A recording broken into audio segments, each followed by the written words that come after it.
নানিয়ারচর উপজেলায় 2025-2026 অর্থবছরে তেল জাতীয় ফসল উৎপাদন বৃদ্ধি প্রকল্পের আওতায় বাস্তবায়িত প্রদর্শনী এবং মাশরুম চাষ সম্প্রসারণের মাধ্যমে পুষ্টি উন্নয়ন ও দারিদ্র্য হ্রাসকরণ প্রকল্পের মাঠ দিবস ও কারিগরি আলোচনা সভা অনুষ্ঠিত হয়েছে।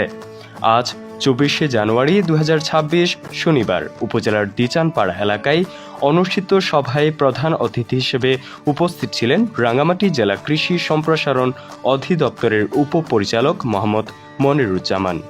উপজেলা কৃষি কর্মকর্তা কৃষিবিদ মোহাম্মদ হারুন মিয়ার সভাপতিত্বে এ সময় জেলা বীজ প্রত্যয়ন কর্মকর্তা কৃষিবিদ প্রসেনজিৎ মিস্ত্রি, অতিরিক্ত উপপরিচালক অরুণ চন্দ্র রায় ও পার্টনার প্রকল্পের সিনিয়র মনিটরিং কর্মকর্তা কৃষিবিদ শাহরিয়াজ বিশ্বাস সহ অন্যান্যরা উপস্থিত ছিলেন।